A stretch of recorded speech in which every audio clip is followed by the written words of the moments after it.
La politique de l'État, vous la connaissez. La politique du président Macky Sall est de mettre la Casamance dans les conditions optimales d'un développement meilleur. Vous avez vu la réhabilitation de la boucle du Boulouf et le lancement récemment des travaux de la boucle des Kalounaï. Bien entendu, il faut, toutes choses étant égales par ailleurs, la boucle du Fogny va suivre. Mais vous savez, mettre en place une boucle, ce n'est pas mettre en place un tapis. Donc ça demande en tout cas des études, ça demande un financement et ça demande des travaux assez colossaux.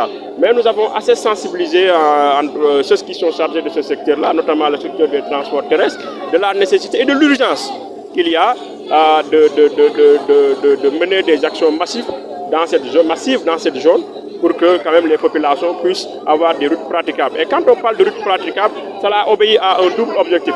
Un objectif de désenclavement, mais aussi de développement.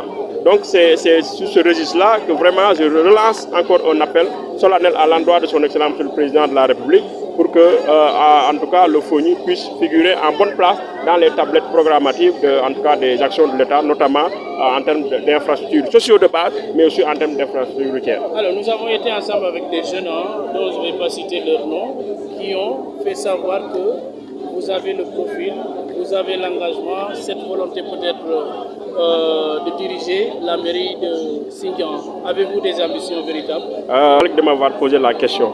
Je l'ai dit hier, je l'ai dit aujourd'hui, ce matin, je le répète solennellement, devant Dieu et les hommes, devant cette population de Sindian, devant vous la presse qui vous servez de témoin, que moi, Ansoumana Sané, juriste de profession, fils de Sindian, de père et mère de Sindian, je suis candidat pour la mairie de Sindian. Je suis candidat pour l'Alliance pour la République d'abord, mais je suis candidat pour toute autre dynamique qui va se poser pour les élections à venir. Parce que je pense pouvoir disposer de la légitimité, mais aussi moyennement des compétences qui me permettront de mener à bien la mission qui nous sera assignée, celle-là de diriger la commune. La commune de Sindian mérite d'avoir un nouveau souffle. La commune de Sindian mérite un développement. Et à travers un cerveau collectif, nous irons voir tout ce que nous pouvons voir pour qu'ensemble on forme un cerveau collectif pour bien mener en tout cas cette mission à bon terme. Donc c'est aujourd'hui vraiment une déclaration solennelle que je vous le dis pour servir d'exemple que je suis candidat à la mairie de Sindian. Des ambitions véritables, une fois que cette demande va être acceptée par les populations. Une fois cette demande acceptée par les populations, nous mettrons en place un ensemble de dispositifs pour que la commune de Sindian puisse sortir de l'ornière. D'abord, la priorité, ce sera les jeunes et les femmes. Et cette priorité s'articulera autour de deux objectifs.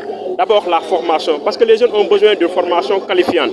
Et cette formation sera accompagnée par un dispositif de financement, non seulement à partir de la mairie, mais aussi à travers les structures de l'État que nous mettrons en place, en tout cas avec lesquelles nous collaborerons pour que les jeunes puissent en tout cas avoir leurs projets financiers. Mais nous avons la chance d'avoir ici un centre de formation professionnelle et technique. La mairie pourra signer des conventions et payer la scolarité même des jeunes qui n'ont pas certainement réussi à l'école, en tout cas à l'école générale, mais qui peuvent aujourd'hui trouver leur compte dans une formation professionnelle qualifiante.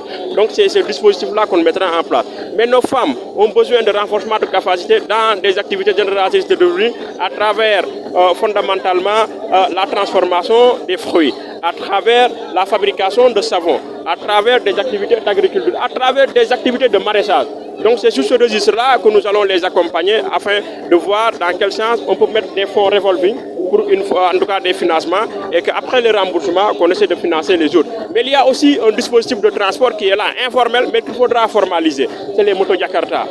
Ils nous apportent une solution. Mais parfois, ils nous apportent dans la même solution des problèmes.